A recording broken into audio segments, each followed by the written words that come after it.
इस लड़ाई में दुनिया की सबसे बड़ी ताकत जो मानी जाती थी उसकी शिकस्त हो गई है बैटलफील्ड पे। इसका मतलब है अमेरिकन एम्पायर डूब जाएगा। एक तरफ ईरान के सिग्नेचर, एक तरफ अमेरिका के सिग्नेचर और नीचे मीडिएशन में शहबाज शरीफ के सिग्नेचर। इससे पाकिस्तान की पोजीशन किस तरह से बदली है? पहले से ज्यादा पावरफुल क्या पाकिस्तान भी हुआ है? और अगर ऐसा है तो ये भारत के लिए कितने खतरे की बात है? इसका मतलब ये हुआ कि अब जो है पाकिस्तान के सैनिक होंगे वेस्ट एशिया में, जो कि सब रीजनल पावर समझती हैं। और वो कैसे समझ रही है? सिंदूर से, कि मिलिट्री कैपेबिलिटीज में पाकिस्तान कम नहीं है। फिर उनके ये भी समझ में आ गया कि पाकिस्तान लड़ाई लड़ने की विल रखता है, कि वो लड़ते हैं, लड़ने को तैयार है वो। उन्होंने हमेशा रिटर्न में हमारे मिलिट्री टारगेट्स को टारगेट किया है। मिलिट्री टारगेट का मतलब होता है you are showing the will to fight. फिर वो एक ऐसा मुल्क है जहाँ पे डिप्लोमेसी बहुत अच्छी वो समझदारी से करते हैं। एक लौता कंट्री है जो वेस्ट एशिया का कंट्री नहीं है, पर उसको वेस्ट एशिया में शामिल कर लिया गया है।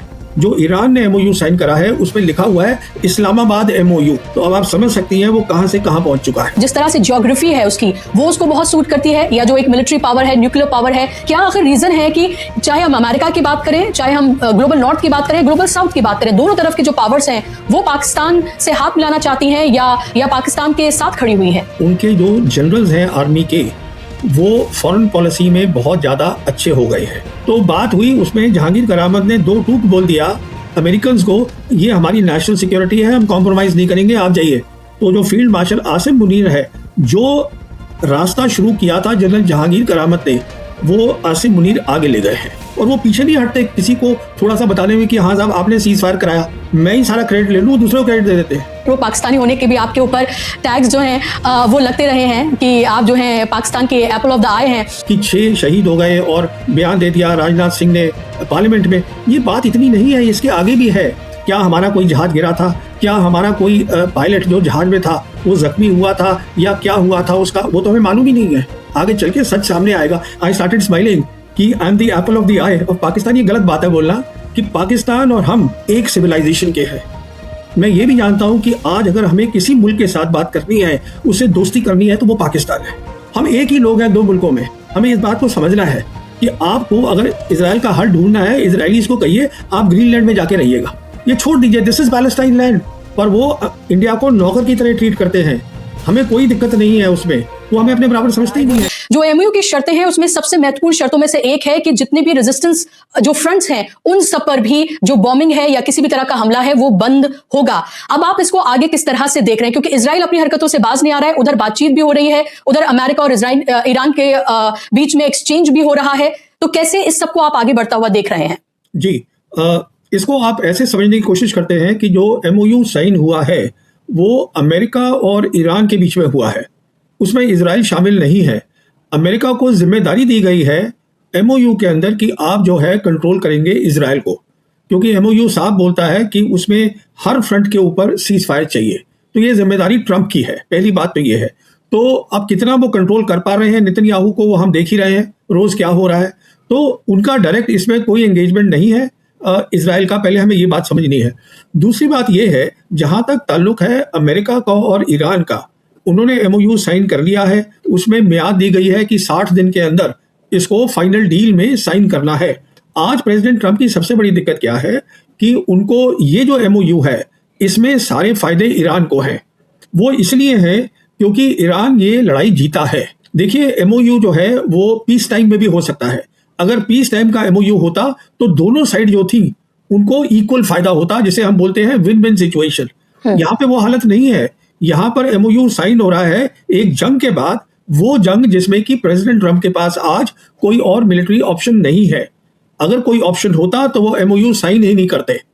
तो इस एमओयू के अंदर जो ईरान को चाहिए है, ईरान की सारी शर्तें वो सारी की सारी मान ली गई हैं। पर अब क्या हो रहा है, अमेरिका के अंदर बहुत दबाव आ रहा है प्रेसिडेंट ट्रंप के ऊपर कि आपने इतना ज्यादा क्यों दे दिया एमओयू में, क्योंकि कोई ये मानने को तैयार नहीं है आज अमेरिका में कि अमेरिका लड़ाई हार सकता है, ईरान, वो भी ईरान के साथ। तो इस बात को, क्योंकि जहां तक अमेरिकन का ताल्लुक है, उनका जो सिक्योरिटी एस्टैब्लिशमेंट है, पॉलिसी मेकर्स हैं, जो उनके एनालिस्ट हैं, थिंक टैंक्स हैं, वो आज भी समझते हैं कि दुनिया की सबसे बड़ी ताकत जो है वो अमेरिका है मिलिट्री टर्म्स के अंदर, जो कि नहीं है। वो समझते हैं अमेरिका है, पर अमेरिका एक ताकत है, चीन दूसरी ताकत है, रशिया तीसरी ताकत है, बड़ी ताकत जिसे हम ग्रेट पावर बोलते हैं। तो कहने का मतलब ये है, जब आप इन सब बातों को सामने रखें तो ये बिल्कुल तय समझ में आ जाता है कि प्रेसिडेंट ट्रंप को परेशानी हो रही है कि मैंने इतना ज्यादा क्यों दे दिया है। तो वो कभी तो अपनी सोशल मीडिया से धमकाते रहते हैं ईरान को। अब ईरान को धमकने की मतलब, Iran need not be scared about it for the simple reason Iran has won the war. Iran के पास हमेशा दो ऑप्शन हैं। एक ऑप्शन ये है कि जब ईरान का मन करेगा वो स्ट्रेट ऑफ हॉर्मुज़ बंद कर सकता है और ट्रंप कुछ भी नहीं कर सकते उसमें।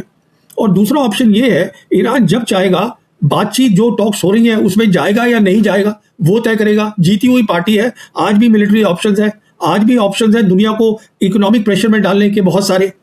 तो ये आप जब दोनों बातों को सामने रखते हैं, पहली बात ये कि इजराइल जो है वो डायरेक्टली एमओयू का हिस्सा नहीं है। दूसरी बात ये कि जो प्रेसिडेंट ट्रंप है और जो अमेरिका है वो मानने को तैयार नहीं है कि हम लड़ाई हार चुके हैं। कहने का मतलब ये है कि इसमें वक्त लगेगा।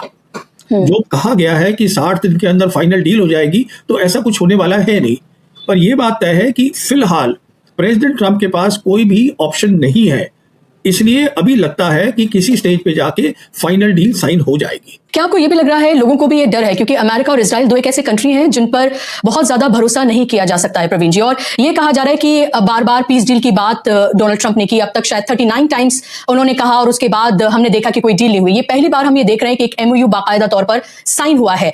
क्या ये हो सकता है कि नेतन्याहू, क्योंकि इजराइल में इलेक्शन है अक्टूबर में और उसके साथ साथ नवंबर में अमेरिका में मिड टर्म पोल्स हैं, मेरे इसमें दो सवाल हैं। ज़ायनिस्ट लॉबी अमेरिका में आपको कितनी पावरफुल नजर आती है? जो ये कहा जाता है कि almost all the big decisions are taken by this lobby, do you agree with this? और दूसरा मेरा सवाल कि क्या वही ज़ायनिस्ट लॉबी ये फर्दर क्या प्रेशर बना सकती है? क्या डोनाल्ड ट्रंप टाइम बोरो कर रहे हैं कि मिड टर्म पोल्स तक रुक जाया जाए नवंबर तक और फिर उसके बाद हम कुछ होता देखेंगे ईरान और अमेरिका के साथ? या आपको लग रहा है कि ये वॉर रुक गई है, थम गई है, और ये जो डील है ये 60 दिन से हो सकता है कि और 90 दिन या 4 महीने 6 महीने भी हो सकता है बढ़ जाएं, लेकिन फाइनली यही साइन होने जा रहा है? देखिए, इसमें कुछ आपने सवाल उठाए हैं जिसके जवाब ये हैं कि जहां तक ज़ायनिस्ट लॉबी का अमेरिका में ताल्लुक है वो बहुत पावरफुल है, पर उसके साथ साथ हमें यह भी समझना है कि ट्रंप जो है वो प्रेसिडेंट और कमांडर इन चीफ हैं।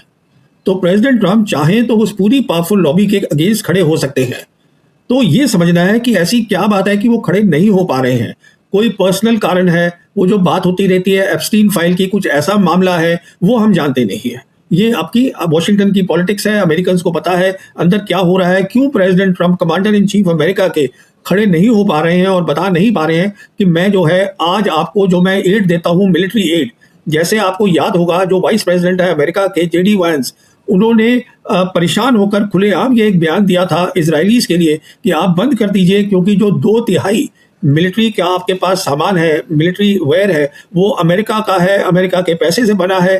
कहने का मतलब अगर अमेरिका चाहे तो वो विड्रॉ कर सकता है और नेतन्याहू कुछ भी नहीं कर पाएंगे। तो कहने का मतलब ये है, ये मामला खिंच भी सकता है और कोई बड़ी बात नहीं है, ये मामला बहुत भी खिंच सकता है, पर उसमें क्या है कि टाइम जो है वो ईरान की साइड पर है, टाइम अमेरिका की साइड पे नहीं है। हर दिन जो बीत रहा है उसमें अमेरिका की क्रेडिबिलिटी गिर रही है दुनिया में।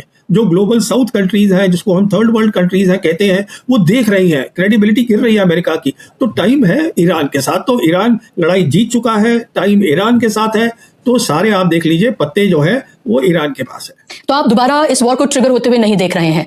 आपको नहीं लग रहा है कि ये वॉर दोबारा ट्रिगर हो सकती है? देखिए, प्रेसिडेंट ट्रंप फिर से कोशिश कर सकते हैं। मैं जैसे आपसे कह रहा हूं जी, के पास देखिए मिलिट्री ऑप्शन का मतलब होता है कि आपके पास कुछ ऐसी चीज है जिससे आप लड़ाई के अंदर कुछ नई चीज ला सकते हैं। तो उन्होंने एयर वॉर भी करके देख ली, कुछ नहीं हो पाया। 39 डेज करी, क्यों नहीं हो पाया? क्योंकि ईरानियंस की जो मिलिट्री फैसिलिटीज है वो सब अंडरग्राउंड है, ग्राउंड ऑपरेशन है नहीं। अभी कई एनालिस्ट ये भी बोल रहे हैं कि ग्राउंड ऑपरेशन का करना चाहते हैं, वो इंतजार करेंगे और हो सकता है। अभी देखिए जो मौसम है अभी गल्फ के अंदर, वो उसमें आप लड़ाई नहीं कर सकते क्योंकि जो टेम्परेचर्स हैं वो 50 डिग्री सेंटीग्रेड से ज़्यादा होते हैं। ये लड़ाई का मौसम नहीं है।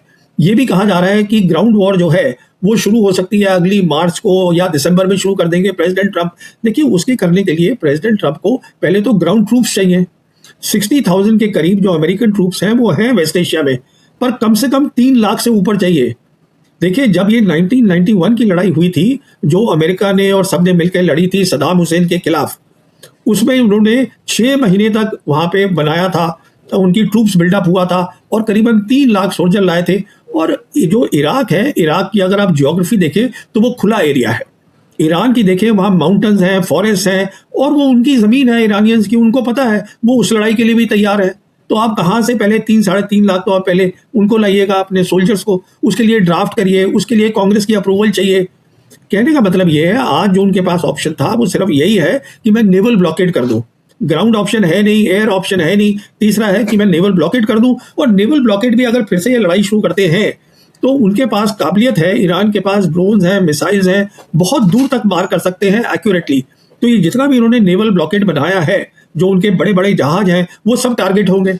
और एक बड़ा जहाज अगर डूब गया अमेरिका का, तो अमेरिका की क्या इज्जत रहेगी दुनिया में।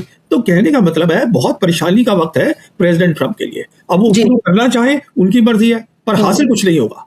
क्योंकि मैं कई एक्सपर्ट को सुन रही थी, वो यही कह रहे थे कि टाइम बोरो किया जा रहा है दरअसल। और जिस तरह से आपने भी जिस तरफ इंडिकेट किया कि वेदर जो है वो अभी फेवरेबल नहीं है, एक तरफ इलेक्शन और दूसरी तरफ वेदर, तो ये इंतजार किया जा रहा है कि थोड़ा ठंड का मौसम आए और उसके बाद शायद कुछ किया जाए। क्योंकि इसराइल एक ऐसा कंट्री है जिसके अपनी उसकी एस्पिरेशंस हैं, जिसमें वो ग्रेटर इसराइल की बात करता है, जिसमें वो प्रॉमिस लैंड की बात करता है, जिसमें वो सिर्फ ईरान तक नहीं रुकता। ईरान में तो उसको मुंह की खानी पड़ी है, वो फिर बात जॉर्डन से लेकर टर्की और आगे तक की बात करता है, जो पूरा एक उसने अपना मैप तैयार किया हुआ है। तो इसीलिए ये सवाल उठता है कि क्या वाकई में ये जो इतनी शर्मनाक हार हुई है, ये सिर्फ अमेरिका की नहीं, इसराइल की भी है। इसराइल में जब एक पोल किया गया तो उसमें वहां के लोगों ने 92% लोगों ने कहा कि ये ईरान की बड़ी जीत है। तो ये एक तरह से शर्मनाक हार इन दोनों कंट्रीज की है। तो क्या ऐसे ही वो चुप बैठ जाएंगे? दूसरा मेरा सवाल इसी में जुड़ा हुआ ये है प्रवीण जी के, जब हम ईरान को अभी देखते हैं तो एक तो ये है कि उसने पूरी दुनिया को ये बताया है कि एसिमेट्रिक वॉर किस तरह लड़ी जाती है, उसका एक मॉडल पूरा दुनिया के सामने पेश किया है। उसने ये भी बताया कि 40 साल सैंक्शंस उसके ऊपर लगाए गए, लेकिन 40 दिन में उसने दुनिया को ये बता दिया कि अगर तैयारी की जाए तो दुनिया की सबसे बड़ी ताकत को भी घुटनों पर लाया जा सकता है। अभी कौन कौन सी ऐसी चीजें हैं जो आपको लगता है कि पूरे तरीके से ईरान के फेवर में है? क्या जो कुछ एक्सपर्ट ये कह रहे हैं कि वो जीसीसी का सबसे ताकतवर मुल्क है हर तरीके से, क्या आप उससे अग्री करते हैं?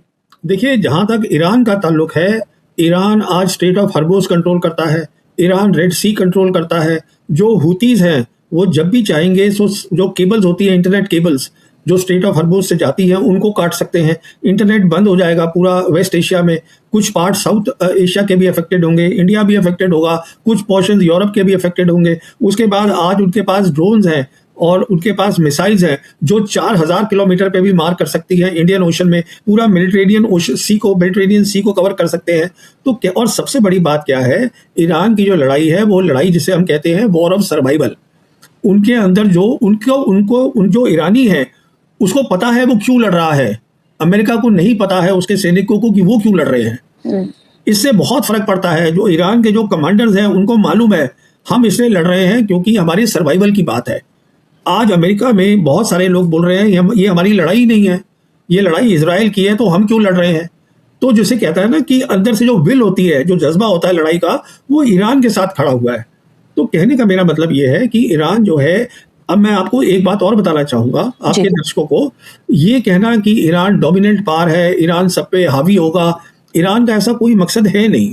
अगर आप देखिएगा, जो ईरान के फॉरेन मिनिस्टर हैं अब्बास अरागची, उन्होंने बार बार इस बात को कहा है, हम चाहते हैं एक रीजनल फ्रेमवर्क बने।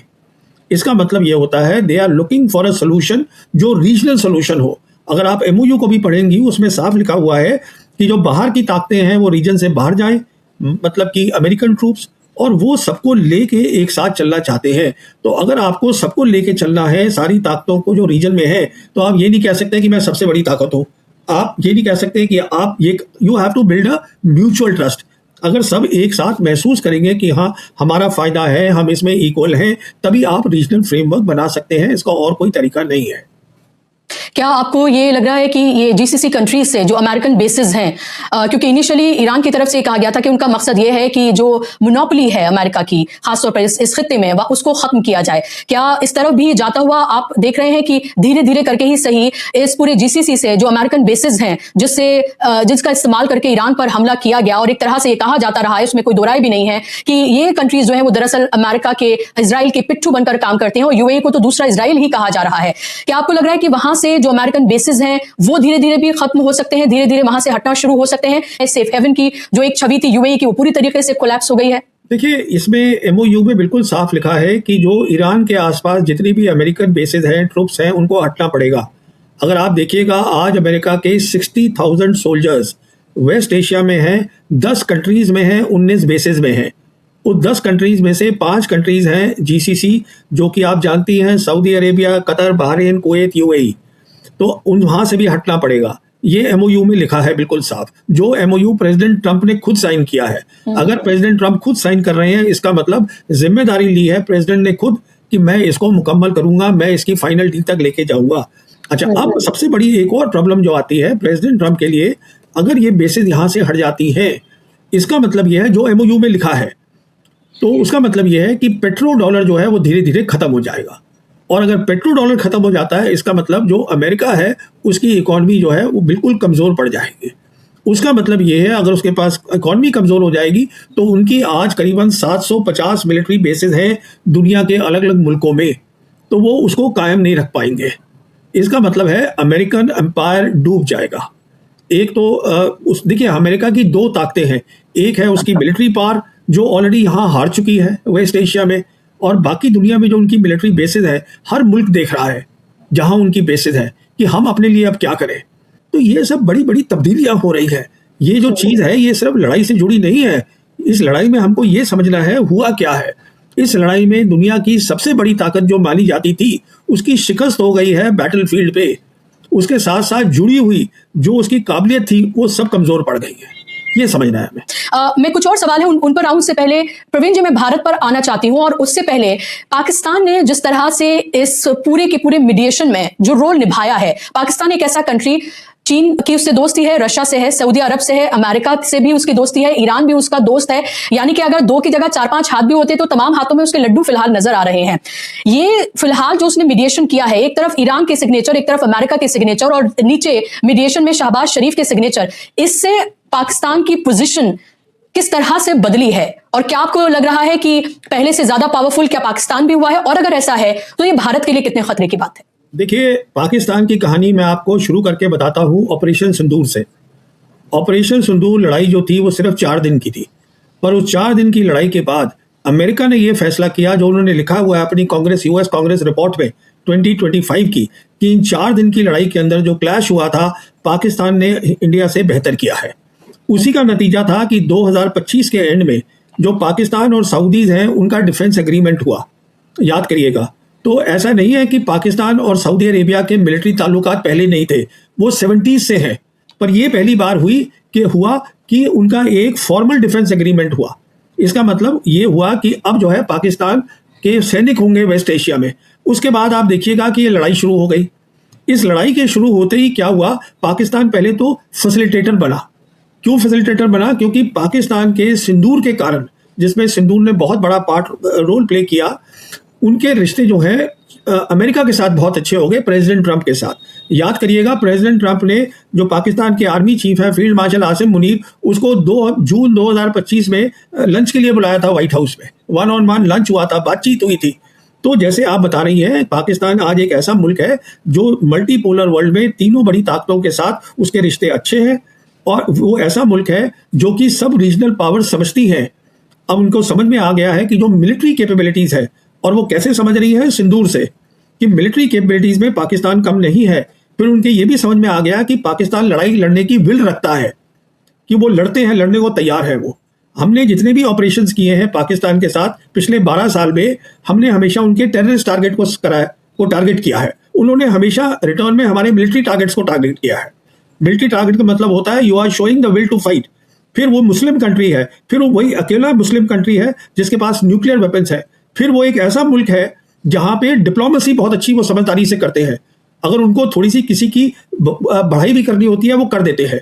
हमने जैसे प्रेसिडेंट ट्रंप को नहीं दिया ये श्रेय कि आपने सीज फायर करवाया है, उन्होंने फौरन दे दिया पाकिस्तान ने, और ये भी कह दिया कि साहब जो है आपको पीस प्राइज के लिए, हम नोबेल पीस के लिए नॉमिनेट करते हैं। कहने का मतलब ये है पाकिस्तान ने 3 बड़ी बड़ी चीजें हासिल करी हैं। पहली बात, शुरुआत हुई थी एज अ फैसिलिटेटर। 11 अप्रैल को जब ये पहली बार हुआ था कि दोनों साइड बातचीत करेंगी, तो इस्लामाबाद में तय हुआ था बातचीत होगी। आपको याद होगा वो 11 अप्रैल को था। फैसिलिटेटर का मतलब सिर्फ इतना होता है कि आप जगह जो है ऐसी बनाएं दोनों साइड के लिए, जो दोनों साइड को लगे कि हाँ मैं यहाँ पर सिक्योर हूँ। सो दे वर ओनली द फैसिलिटेटर। उसके बाद वो मीडिएटर बन गए। मीडिएटर का मतलब होता है कि आप दोनों साइड आप बात नहीं कर रहे हैं एक दूसरे से, तो आप एक साइड के पास जाइएगा, उसकी प्रॉब्लम समझिए, दूसरी साइड को बताइए, वो बताएगा आपको मेरी क्या प्रॉब्लम है, तो आप मीडिएट कर रहे हैं। उसके बाद अब क्या हुआ है, क्योंकि उनको ये जो उनकी काबिलियत मैंने आपको बताई है, एक लौता कंट्री है जो वेस्ट एशिया का कंट्री नहीं है, पर उसको वेस्ट एशिया में शामिल कर लिया गया है। और वो शामिल कैसे हुआ है, अगर आप देखिएगा जो एमओयू साइन हुआ है, जो ईरान ने एमओयू साइन करा है, उसमें लिखा हुआ है इस्लामाबाद एमओयू। और जो तीन बड़ी बड़ी और जो ताकतें हैं, रीजनल पावर्स दैट मैटर, कौन सी हैं रीजनल पावर्स, जैसे कि इजिप्ट है, जैसे सऊदी अरेबिया है, टर्की है, उसमें पाकिस्तान भी शामिल हो गया है। तो आज पाकिस्तान जो साउथ एशियन कंट्री है, अब वो जुड़ चुका है वेस्ट एशिया के साथ। तो अब आप समझ सकती हैं वो कहां से कहां पहुंच चुका है। जी, ये तो एक तरह का रेवोल्यूशन है कि किस तरह से कहां वो पहुंचा है, और आपने बेहतरीन तरीके से उसको यहाँ एक्सप्लेन किया है। और इसी में जुड़ा हुआ मेरा सवाल ये था कि आखिर प्रवीण जी, ये क्या अचानक हम ये होता हुआ देख रहे हैं, या फिर ये पाकिस्तान की लॉन्ग स्ट्रैटेजी थी जिसका हम नतीजा यहाँ पर हम सामने आता हुआ देख रहे हैं? या आप ये देखते हैं कि जो जिस तरह से ज्योग्राफी है उसकी, वो उसको बहुत सूट करती है, या जो एक मिलिट्री पावर है, न्यूक्लियर पावर है, इसलिए वो सूट करता है उसको? क्या आखिर रीजन है कि चाहे हम अमेरिका की बात करें, चाहे हम ग्लोबल नॉर्थ की बात करें, ग्लोबल साउथ की बात करें, दोनों तरफ की जो पावर्स हैं वो पाकिस्तान से हाथ मिलाना चाहती हैं या पाकिस्तान के साथ खड़ी हुई हैं? देखिए, सब कुछ है, मुस्लिम नेशन है, न्यूक्लियर वेपन है, कनेक्टिविटी है, ज्योग्राफी है, पर सबसे बड़ी बात यह है जो हमें समझनी है कि उनके जो जनरल्स हैं आर्मी के, वो फॉरेन पॉलिसी में बहुत ज़्यादा अच्छे हो गए हैं। इसकी मैं आपको मिसाल देता हूँ कि 1998 में जब हिंदुस्तान ने न्यूक्लियर टेस्ट किए थे, तब अमेरिका क्लिंटन एडमिनिस्ट्रेशन थी, वो कोशिश कर रहे थे कि पाकिस्तान टेस्ट ना करे। तो जो उनके एक बहुत रिप्रेजेंटेटिव थे, स्ट्रोप टैलबर्ट, अमेरिका के डिप्टी सेक्रेटरी ऑफ स्टेट थे, वो कोशिश कर रहे थे कि उस समय जो उनके प्राइम मिनिस्टर हैं नवाज शरीफ, उनको कांटेक्ट करें, तो नवाज शरीफ के दफ्तर में कोई फ़ोन ही नहीं उठा रहा था। फिर उन्होंने जो आर्मी चीफ थे जनरल जहांगीर करामत, वहाँ फ़ोन किया, उन्होंने कहा आ जाइए हमसे बात करिए। तो बात हुई, उसमें जहांगीर करामत ने दो टूक बोल दिया अमेरिकन को, ये हमारी नेशनल सिक्योरिटी है, हम कॉम्प्रोमाइज़ नहीं करेंगे, आप जाइए। तो उन्होंने उसके बाद उन्होंने भी टेस्ट किए, हम जानते हैं। उसके बाद एक नोट भेजा जनरल जहांगीर करामत ने फॉरेन ऑफिस में कि देखिए अब जो पाकिस्तान है न्यूक्लियर वेपन स्टेट हो गया है, तो अब हमारा भी रोल बन गया है डिप्लोमेसी में, फॉरेन पॉलिसी में। और अब आप अगर जो देख रही हैं, तो जो फील्ड मार्शल आसिम मुनीर है, जो रास्ता शुरू किया था जनरल जहांगीर करामत ने, वो आसिम मुनीर आगे ले गए हैं। ये जो बात हो रही है, जो ट्रंप भी बात करते हैं, वो कहते हैं माय फेवरेट फील्ड मार्शल। तो सारी देखिए, ये मैं ये नहीं कह रहा हूं कि उनके जो प्राइम मिनिस्टर हैं उनको नहीं मिलना चाहिए मतलब कामयाबी का, वो he should also get that thing, but the point is that more and more countries they want to talk to Field Marshal Asim Munir because they know that these people understand diplomacy, they understand how to talk to them, because this is something they have worked very well and they are the people who are in power in the GHQ. तो आपको ये सब चीज़ों को सामने रख के फिर एक फोटो देखिए, तो आपको समझ में आ जाएगा कि डिप्लोमेसी में, और स्पेशली अभी जैसे दुनिया बदल रही है, हमारे जो डिप्लोमेट्स हैं, जो फॉरेन पॉलिसी जो हमारी बनाते हैं, पहली तो बात यह है कि सरकार फॉरेन पॉलिसी बनाती है, हमारी डिप्लोमेट्स तो बनाते नहीं, उनका काम है उसको आगे ले जाना। तो आज भी मैं समझता हूँ हमारी जो सबसे बड़ी खामी है, शॉर्ट कमिंग है हमारे डिप्लोमेट्स की, उनको मिलिट्री पार्ट समझ में नहीं आती, जो कि केस नहीं है पाकिस्तानी जनरल्स के साथ, क्योंकि वो सिक्योरिटी तो शुरू से ही देख रहे थे। मिलिट्री लाइन ऑफ कंट्रोल जब बनी थी 1 जनवरी 49 से, तो वो उनकी जिम्मेदारी बन गई, सीज फायर लाइन। तो उनको वो भी समझ में आता है, उनको ये भी समझ में आता है, और वो पीछे नहीं हटते किसी को थोड़ा सा बताने में कि हाँ साहब आपने सीज फायर कराया। You see, in terms of वो ये झिझकते नहीं है कि मैं ही सारा क्रेडिट ले लूँ, दूसरे को क्रेडिट दे देते हैं अगर उनका फायदा हो रहा है। तो ये सब बातें होती हैं जिनको समझना पड़ता है। बिल्कुल Praveen ji, I think you are the only one in India, खासतौर पे एज अ डिफेंस एक्सपर्ट, जो पाकिस्तान को लेकर जो है वो आप बिल्कुल खुल के बात करते हैं। प्रो पाकिस्तानी होने के भी आपके ऊपर टैग्स जो हैं वो लगते रहे हैं कि आप जो हैं पाकिस्तान के एप्पल ऑफ द आई हैं, तो वो भी आपके साथ होता रहा है। बट जो है हकीकत, वो हकीकत आप यहाँ पर रख रहे हैं। सवाल मेरा ये है प्रवीण जी लेकिन आपसे कि भारत की फॉरेन पॉलिसी को आप कैसे देख रहे हैं? अभी हमने देखा कि राजनाथ सिंह, जिन्होंने संसद में झूठ बोला कि ये पूछिए हमसे कि क्या हमारा कोई जवान शहीद हुआ है, कोई मारा गया है, तो मेरा जवाब है नहीं। और उसके इतने दिनों के बाद हम ये देख रहे हैं कि 6 जो जवान हैं, जो हमारे ऑफिसर्स थे, जवान ऑफिसर्स थे, उनकी शहादत हुई और उनके नाम हमें अब पता चल रहे हैं। ये कितना बड़ा धोखा है देश के साथ। ये एक तरह से आप ये देखें कि वो लोग जिन्होंने अपनी जान गंवा दी देश के लिए, उनके नाम तक भी आप सामने नहीं लेकर आए। ये किस तरह का ढोंग है? एक तो ये मेरा सवाल, और दूसरा हमारी फॉरेन पॉलिसी आखिर जा कहां रही है? एक ऐसा मौका जो नरेंद्र मोदी को मिला, जो उन्होंने गलतियां की जब ईरान के ऊपर ये इलीगल वॉर छेड़ी गई, और उसके बाद उन्होंने न श्रद्धांजलि दी, न सही से उन्होंने कंडेम किया, बल्कि जीसीसी कंट्रीज जितने भी उनको फोन कर करके वो बाकायदा तौर पर उसको कंडेम कर रहे थे। इजराइल के लिए तो उन्होंने क्या क्या किया वो पूरी दुनिया को अभी पता है, अमेरिका के आगे वो कैसे नतमस्तक है ये भी पता है। लेकिन एक मौका था कि वो इस हिस्टोरिक डे जो था उसमें वो शिरकत कर सकते थे, शायद पुरानी गलतियों को सुधार सकते थे, लेकिन वो भी उन्होंने गवारा नहीं किया। तो क्या कंप्लीटली भारत सरकार, नरेंद्र मोदी ये बता रहे हैं कि हम हैं तो ग्लोबल साउथ का हिस्सा, लेकिन हम खड़े हैं ग्लोबल नॉर्थ की तरफ, और ऐसी क्या मजबूरी है? क्या वो समझ नहीं पा रहे हैं कि ये दुनिया जो है वो बदल गई है इस वॉर के बाद? देखिए, आपने इसमें 2-3 सवाल उठाए हैं जिसके जवाब मैं देता हूं। पहली बात, आपने फॉरेन पॉलिसी की बात करी है। देखिए, मैं तो तकरीबन 4 साल से कह रहा हूं, कम से कम 4 साल से कह रहा हूं कि हमारी फॉरेन पॉलिसी गलत है। और उसमें गलती क्या है कि दुनिया बदल गई है।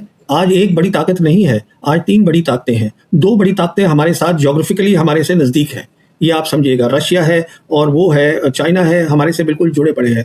फिर क्या हुआ है कि जो पूरी जियो पॉलिटिक्स है, जिसको हम बोलते हैं ट्रेड, कनेक्टिविटी, पावर, वो और कंटेस्टेशन, ग्रेट पास का, वो सब हमारे रीजन में आ गया है। तो हमें उसका फ़ायदा उठाना चाहिए। हमें क्या, देखिए, अमेरिका एक बड़ी ताकत है, पर अमेरिका हमारे से 12,000 किलोमीटर दूर है आज, और वर्ल्ड मल्टीपोलर है। तो मैं कह ही रहा हूं कि हमारे को अगर अपने, देखिए, फॉरेन पॉलिसी का मतलब होता है कि जो हमारे गरीब लोग हैं, बहुत गरीब मुल्क है ये हिंदुस्तान, उसके लिए आप कुछ ऐसा करिएगा कि आपको उन लोगों की मदद हो सके, उनकी बेहतरी हो सके उनकी ज़िंदगी के अंदर। तो उसमें तो मुझे कोई शक नहीं है, फॉरेन पॉलिसी गलत है। अच्छा, अब आपने बात करी डिफेंस मिनिस्टर के बारे में। देखिए, ये बातें होती हैं जो याद रहती हैं लोगों को। अब मैं आपको याद दिलाता हूँ 2019 की। 2019 को जब बालाकोट अटैक किया गया था, उस समय अगर आप याद करिएगा तो क्या हुआ था, हमने खुद अपने एक हमारा जो था हेलीकॉप्टर, हमारी ही मिसाइल से उसको गिरा दिया था। याद करिएगा, 6 या 7 लोग हमारे उसमें मारे गए थे। एयरफोर्स ने अपनी मिसाइल से अपने ही हेलीकॉप्टर को गिरा दिया था उस पूरे कंफ्यूजन में, जो जब उन्होंने हमारे पे वो काउंटर अटैक किया, जिसको बोलते हैं ऑपरेशन स्विफ्ट रिटॉर्ट, जो पाकिस्तान ने किया था हमारे ऊपर once we had done the Balakot attacks. तो उसके बाद सरकार ने उस रिपोर्ट को जाहिर ही नहीं किया जब तक कि 2019 के इलेक्शन नहीं हो गए, वहां तक रुके रहे। पहली बात, इन बातों को आप समझने की कोशिश करिए। दूसरी बात क्या है, जो अभी बात हो रही है कि 6 शहीद हो गए और बयान दे दिया राजनाथ सिंह ने पार्लियामेंट में, ये बात इतनी नहीं है, इसके आगे भी है। क्योंकि अभी तक ये नहीं हमको पता है कि जो एयर वॉर हुई थी 6 और 7 मई की नाइट को, क्या हमारा कोई जहाज गिरा था, क्या हमारा कोई पायलट जो जहाज में था वो जख्मी हुआ था, या क्या हुआ था उसका, वो तो हमें मालूम ही नहीं है। तो ऐसी बात नहीं है, ये बात कुछ और भी खुलेगी आगे चल के, सच सामने आएगा। कहने का मतलब ये है कि ये सरकार की जिम्मेदारी है कि आपका जो हुआ है, अब जैसे अमेरिका है, पता चल जाता है कि अमेरिका के इतने लोग मारे गए हैं उस लड़ाई के अंदर, इतने इनके हवाई जहाज गिर गए हैं, हमारा पता नहीं चल पा रहा है इन सब चीज़ों का। तो मेरे कहने का ये तो पहले दूसरी बात है। अब मैं बात करता हूँ अपने पाकिस्तान, जो मुझे थोड़ा सा आई स्टार्टेड स्माइलिंग कि I am the Apple of the I of Pakistan. ये गलत बात है बोलना, that is not true. What is true is that I mean that's not my claim. I just say कि आपको सोशल मीडिया पे इसी तरह से कहा जाता है। जी जी जी, that's not the point for me. Most important country is India. This is my country, this is my motherland. But मैं जानता हूँ कनेक्टिविटी का क्या मतलब होता है, मैं जानता हूँ जियो पॉलिटिक्स क्या होती है, और मैं ये भी जानता हूँ कि पाकिस्तान और हम एक सिविलाइजेशन के हैं। मैं ये भी जानता हूं कि आज अगर हमें किसी मुल्क के साथ बात करनी है, उससे दोस्ती करनी है, तो वो पाकिस्तान है। इसका मतलब ये नहीं है कि पाकिस्तानी मेरे क्या बारे में सोचते हैं, वो दूसरी बात है, पर मैं समझता हूं कि Pakistan is extremely important for India. Pakistanis are, they should be are strong, we should have strong ties with them. हम एक ही लोग हैं 2 मुल्कों में, हमें इस बात को समझना है, ये मैं कहना चाहता हूँ। जी, तो क्या इसीलिए ये ट्रैक टू डिप्लोमेसी कहें, कॉन्वर्जेशन कहें, क्या ये शुरू हुई है, जिसको सरकार ने कंप्लीटली ये कहा कि हमारे से कोई मतलब नहीं है, कोई एक्स ऑफिसर क्या बात कर रहे हैं और ये कोई ऑफिशियल नहीं है, इस तरह की बातें कही गई। हालांकि उसमें राम माधव भी थे, उसमें MM नरवणे भी थे, और ये मुलाकात कोलंबिया में हुई है। तो क्या इसको इस तरह से देखा जाए? और RSS ने भी अब से कुछ दिन पहले पैरवी की थी कि बातचीत होनी चाहिए। तो ये जो एक तरह का सॉफ्ट कॉर्नर खासतौर पर RSS की तरफ से जो देखने के लिए मिल रहा है, ये क्या आपको लगता है कि बिना सरकार की रजामंदी के ये हो रहा है? और इसको आप फिर किस तरह से देख रहे हैं? क्योंकि एक बार फिर से आपने पाकिस्तान की बात की, तो I thought I should bring this to. देखिए, जहां तक मोदी सरकार का ताल्लुक है, मुझे कोई शक नहीं है। आप ट्रैक 2 कर लीजिए, ट्रैक 3 कर लीजिए, 4 कर लीजिए, बाहर के मुल्क बुला के बातचीत करवा लें, पाकिस्तान के साथ हमारे रिश्ते नॉर्मल नहीं होंगे जब तक ये सरकार है, इसमें कोई शक नहीं है। और मैं आपको और आगे भी बता दूं, कई लोग मेरे से ये पूछते रहते हैं कि देखिए चीन के साथ रिश्ते कैसे नॉर्मल होंगे। तो मैं उन्हें कहता हूं, देखिए फॉरेन पॉलिसी जो तय हुई है, इस सरकार ने जो की है, कि हमको we should look in competition with China, हम चाइना के साथ पार्टनरशिप नहीं करेंगे तो वो नहीं करेगी। और जहां तक पाकिस्तान का ताल्लुक है, मैं पहला इंसान हूं जो बहुत खुश होगा अगर पाकिस्तान के साथ हमारी रिलेशंस नॉर्मल हो। नॉर्मल का मतलब ये होता है कि हमारी जो दोनों हाई कमीशन है उसको आप पहले फुल स्ट्रेंथ में लाइएगा, वो पहली रिक्वायरमेंट है। ये ट्रैक टू और ट्रैक 3 का कोई मतलब ही नहीं है जहां तक ये सरकार का ताल्लुक है। तो अभी आरएसएस क्या कह रही है, जहां तक राम माधव का ताल्लुक है, उन्होंने खुद क्लैरिफाई कर दिया है कि मैं जो है ट्रैक 2 में नहीं था, वो एक कॉम्पोजिट डायलॉग था जहां और भी मुल्क के लोग थे। मुझे पता नहीं वो कोलंबो में या कहाँ हुआ है, तो वहां पर ही जस्ट ही सेड, क्लियर किया उन्होंने कि एक सेशन था जिसमें मैंने जाके टॉक दी है और मैं वापस आ गया हूँ। और जहां तक ताल्लुक है आरएसएस के जनरल सेक्रेटरी का, देखिए वो हडसन इंस्टीट्यूट से आए थे, वापस अमेरिका से दौरा करके आए थे, और अमेरिकन चाहते हैं कि हिंदुस्तान और पाकिस्तान जो है उन दोनों की बातचीत शुरू हो। और प्राइम मिनिस्टर मोदी को आरएसएस की क्लियरेंस नहीं चाहिए उसके लिए, कितना भी दबाव डाल लें अमेरिकन, मैं नहीं समझता हूं कि prime minister Modi normal relations करेंगे पाकिस्तान के साथ। ये वही बात है जैसे कि कितना दबाव डाला प्रेसिडेंट ट्रंप ने कि उनको क्रेडिट मिले कि मैंने सीज फायर करवाया, जिसमें उसका योगदान है, उनका योगदान है, there is evidence for that, but हम नहीं माने। तो ये सरकार की फॉरेन पॉलिसी बिल्कुल तय है, उसके अंदर पाकिस्तान के साथ नॉर्मल रिलेशंस बिल्कुल शामिल नहीं है, इसमें कोई शक नहीं होना चाहिए। अब ठीक है, आप खबरें चलाते रहिए, और नॉर्मल रिलेशंस, नॉर्मलाइज करना रिलेशंस को चाइना के साथ, वो भी शामिल नहीं है। Because we will not be, जो वोंग ही बोलते रहते हैं उनके फॉरेन मिनिस्टर बार बार, कि India and China should not be rivals, we should be partners, but we want to be seen as the rivals of China in the region. तो वो नॉर्मलाइज रिलेशन नहीं होंगे। अब हमारी फ्लाइट्स चालू हो गई हैं, इकोनॉमिक रिलेशन चालू हो गए, पर वहां से इन्वेस्टमेंट नहीं आएगी क्योंकि म्यूचुअल ट्रस्ट ही नहीं है। ये जो अनफॉर्चुनेट है, ये फॉरेन पॉलिसी गलत है, मैं तो बहुत वक्त से बोल रहा हूँ। तो ये, लेकिन इजराइल और अमेरिका के साथ जो इतनी नजदीकियां हैं, खासतौर पर इजराइल के साथ, हम तो उस देश के तौर पर जाने जाते थे जो गाजा के सवाल पर जो सबसे पहले 2 नेशन थ्योरी की जिन्होंने बात की, जिसने वकालत की। अभी जो रिपोर्ट आई है यूएन की, वो साफ तौर पर बताती है कि 20,000 बच्चों को टारगेटेड किलिंग जो है वो इजराइल ने की है। तो हम ऐसे जेनोसाइडल जो कंट्री है या उनका जो हेड है नेतन्याहू, उसके साथ इतनी दोस्तियां, उसके साथ इतनी गलबैयां आखिर करते हुए हम क्यों नजर आ रहे हैं ऐसे वक्त में, जब अमेरिका खुद ये कहता हुआ नजर आता है कि we are the only country जो आपके साथ खड़े इजराइल के साथ, अगर हमने हाथ आपके खींच लिया तो यू आर नथिंग। और कोई ऐसा कंट्री नहीं है दुनिया का जो खुलकर इजराइल के साथ खड़ा होना पसंद करता हो, क्योंकि उसके साथ जेनोसाइडल कंट्री का एक तरह से एक टैग लग गया है। तो भारत क्यों उसके साथ खड़ा है, नरेंद्र मोदी क्यों उसके साथ खड़े हैं, ये एक बड़ा सवाल तो जरूर है। देखिए, आइडियोलॉजी की जो प्रॉब्लम हमारी पाकिस्तान के साथ है, वही आइडियोलॉजिकल अलाइनमेंट की प्रॉब्लम हमारी इजराइल के साथ है। ये आइडियोलॉजी की बात है, बिकॉज जो बीजेपी है, it is a ideological party, तो वो आइडियोलॉजी पे चलती है। और जो प्राइम मिनिस्टर खुद हैं, वो जो है वो पूरे आरएसएस की जो सीढ़ियां हैं वो चढ़कर आए हैं। तो आप भी जानती हैं, मैं जानता हूँ, इसीलिए पाकिस्तान से ताल्लुक नॉर्मल नहीं हो सकते, इसीलिए हम इजराइल के साथ अपनी जो दोस्ती है उसको और मजबूत करेंगे, हम कमज़ोर नहीं करेंगे। और जहाँ तक मेरा ताल्लुक है पर्सनल जो है, जो जेडी वैंस ने साफ कहा था, we are the only country who starting by you, तो he forgot to mention India in that. As far as Netanyahu is concerned and the Zionists are concerned, these are the people who are doing a genocide. These are the people who are criminals. लोगों को मार रहे हैं, बच्चों को मार रहे हैं, औरतों को मार रहे हैं, और जो मेडिसिन है वहां तक नहीं पहुंच रही हैं। अच्छा, आज जो गाजा है वो वहां 2 मिलियन लोग हैं जो ओपन प्रिजन में हैं, और लास्ट ईयर सीज फायर हुआ था, तब से लेके अब तक इजराइल ने 1000 से ज्यादा लोगों को मार दिया है। ये सब रिकॉर्ड है। क्या बताता है आपको इन लोगों के बारे में, ज़ायनिस्ट के बारे में? ये इनकी सोच है, उसका आप कुछ नहीं कर सकते। मैं कहीं देख रहा था, किसी ने ठीक कहा है ये, मुझे मालूम नहीं किसने बोला है, कि आपको अगर इजराइल का हल ढूंढना है, इजराइलीज को कहिए आप ग्रीनलैंड में जाके रहिएगा, ये छोड़ दीजिए, दिस इज पैलेस्टाइन लैंड। और जब तक, देखिए आपने ये बात करी थी, हमारी शुरुआत इसी से हुई थी, जब तक जो है पैलेस्टाइन का मसला हल नहीं होगा, इजराइलीज और जो ज़ायनिस्ट हैं वो अपनी इजराइल ड्रीम को नहीं छोड़ेंगे। और जहां तक ईरान का ताल्लुक है, ईरान आज उस सिचुएशन में है, दुनिया मल्टीपोलर बन चुकी है, अमेरिका लड़ाई हार चुका है, और दोनों बड़ी ताकतें भी चाहती है कि पैलेस्टाइन का मसला हल हो। तो ये हो सकता है, देयर इज होप। लोग ये भी जानने में बहुत इंटरेस्टेड हैं कि इस पूरी वॉर में चाइना और रशिया का जो रोल रहा है वो कितना महत्वपूर्ण आप मानते हैं। और दूसरा, अभी मैं देख रही थी कि जो मोंगला पोर्ट है, जो भारत को जो मिला था 112 एकड़ आई थिंक वो जमीन है, लैंड है जो मिली थी, वो जब अभी बांग्लादेश के जो प्राइम मिनिस्टर हैं उन्होंने मुलाकात की अभी चाइना जाकर, और वो जो प्रोजेक्ट है वो पूरा का पूरा चाइना को दे दिया गया है। तो इस तरह से आप ये देखिए कि जो ना सिर्फ पाकिस्तान से तो एक दुश्मन देश की तरह व्यवहार होता है, दुश्मन देश समझा जाता है, लेकिन बांग्लादेश के साथ भी, बांग्लादेश और पाकिस्तान के रिश्ते मजबूत हो रहे हैं, बांग्लादेश और चाइना के रिश्ते मजबूत हो रहे हैं, और बांग्लादेश और भारत के रिश्ते किस तरह से वीक ही नहीं पड़े बल्कि प्रोजेक्ट भी जो काफी एस्पिरेशनल प्रोजेक्ट था जिसमें कोई काम शुरू ही नहीं किया गया, इसलिए उससे लेकर चीन को दे दिया गया, वो सब भी हो रहा है। तो चीन जो है वो लगातार जो मजबूत हो रहा है वो भारत के लिए कितनी बड़ी फिक्र की बात हो सकती है। और वही जो मेरा पहला सवाल था कि चाइना और रशिया के रोल को इस वॉर के इर्द गिर्द आप कैसे देख रहे हैं, क्या उसकी ताकत भी पहले से ज्यादा बड़ी है?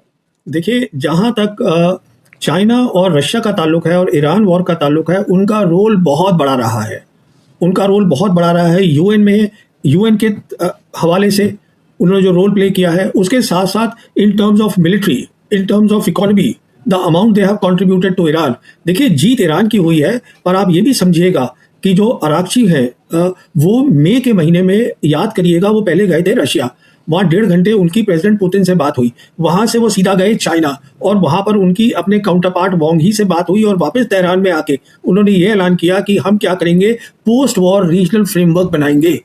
तो दो बड़ी ताकतें खड़ी हैं ईरान के साथ, और जीत जो है मैं कहूँगा ना चाइना की है ईरान वॉर में, ना रशिया की है, जीत ग्लोबल साउथ कंट्रीज की है, क्योंकि वर्ल्ड ऑर्डर बदल रहा है। आप ये समझिएगा, ये तो एक बात है। दूसरी बात ये है कि जैसे मैं आपसे कह रहा था, दुनिया बदल गई है, हिंदुस्तान की फॉरेन पॉलिसी वो ये समझ में नहीं आ रहा है। देखिए, दुनिया बदली है करीबन 2017 में, कुछ बोलते हैं जॉन मेयर शाइबर जैसे अमेरिका के, मैं कहता हूं 2013 में बदली है, पर वो एक अलग बहस है। कहने का मतलब ये है कि जब मोदी सरकार पावर में आई थी मई 2014 में, उसके बाद दुनिया मल्टीपोलर हो गई। तो अभी तक जहन में ये है कि हम जो है अन्नदाता हैं, वी आर द हेजीमॉन, सबसे बड़ी ताकत है साउथ एशिया की। जो हमें नहीं दिख रहा है वो ये है कि साउथ एशिया में हिंदुस्तान और भूटान को छोड़ के बाकी जितने भी मुल्क हैं वो सब बेल्ट एंड रोड से जुड़े हुए हैं। तो चाइना आज साउथ एशिया के बाहर की ताकत नहीं है, China is part of South Asia, आप समझिएगा। इसीलिए जो अभी ये जो बांग्लादेश के प्राइम मिनिस्टर है, prime minister, he was there, वो शी जिनपिंग को मिले और उन्होंने बताया कि हम ये तीस्ता बॉर्डर की भी बातचीत होगी, इसको भी हम सॉर्ट आउट करेंगे। तो कहने का मतलब ये है, हमें ये जो हेजीमोनिक सोच है कि हम कॉलोनियल पावर है, हमें ब्रिटिश इंडिया ने ये दिया था कि साउथ एशिया हमारी मलकियत है, आपकी मलकियत नहीं है।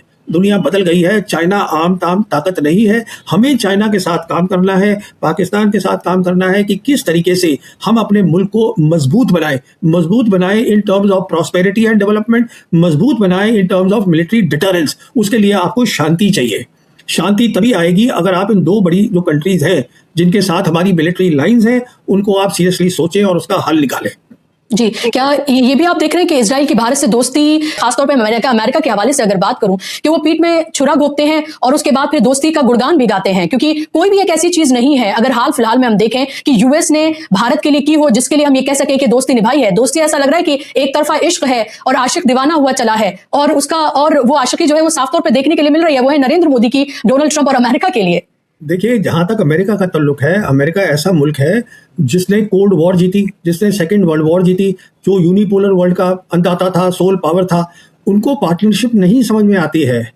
वो आज भी मानने को तैयार नहीं है कि दुनिया बदल चुकी है। तो वो कहते हैं कि हम बराबर हैं इंडिया के, पर वो इंडिया को नौकर की तरह ट्रीट करते हैं। हमें कोई दिक्कत नहीं है उसमें। प्रॉब्लम तो, दिक्कत तो सारी ये हो रही है, जब हमारे पास ऑप्शन हैं, जो मैं आपसे कह रहा था, हम उनको क्यों नहीं एक्सरसाइज कर रहे हैं? इंस्टेड ऑफ बीइंग उनकी वो नौकर, whatever word you want to use as a vassal state, हम उनके जो भी कर रहे हैं, उनकी खिदमत कर रहे हैं अमेरिका की हर चीज़ में, क्योंकि हमारे बराबर वो हमें अपने बराबर समझते ही नहीं है।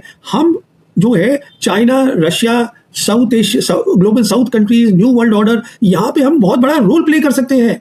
वो हम नहीं करना चाहते। उसकी मिसाल अभी देख लीजिए आप, ये जो आपके सुप्रीम लीडर थे जिनको असैसिनेट कर दिया गया, अली खामेनी साहब, अब उन्होंने तो जो उनके प्रेसिडेंट हैं उन्होंने पर्सनल इनविटेशन दिया है प्राइम मिनिस्टर को, but prime minister is not going that, इसीलिए कि वो अमेरिका नाराज हो जाएगा, इजराइल नाराज हो जाएगा, तो हम नहीं जाते। तो हमारी फॉरेन पॉलिसी में बता रहा था ना आपसे, जैसे ये बदलेगी नहीं। कुछ लोगों को उम्मीद लगी रहती है कि साहब बदल जाएगी, ये नहीं बदलेगी, क्योंकि ये आइडियोलॉजिकली ये फिक्स्ड है। इसमें आइडियोलॉजी आ गई है। जब आइडियोलॉजी आती है तो उससे जो होता है देश की ओवरऑल डेवलपमेंट जो है वो सेकंड स्टेप पर आ जाती है, वो पीछे रह जाती है। जी, लास्ट मेरा क्वेश्चन, क्या इस फॉरेन पॉलिसी का खामियाजा देश को भुगतना पड़ रहा है और आगे और बड़ा भुगतना पड़ सकता है एज ए सिटीजन के तौर पर, एक कंट्री के तौर पर? वो तो बिल्कुल जाहिर है, वो तो जाहिर ही है। जब तक ये सरकार रहेगी, ये फॉरेन पॉलिसी रहेगी, इस फॉरेन पॉलिसी से अगर हम उम्मीद कर रहे हैं कि दुनिया या हम तरक्की कर जाएंगे या हमारी बात सुनी जाएगी, ऐसा कुछ नहीं होने वाला है।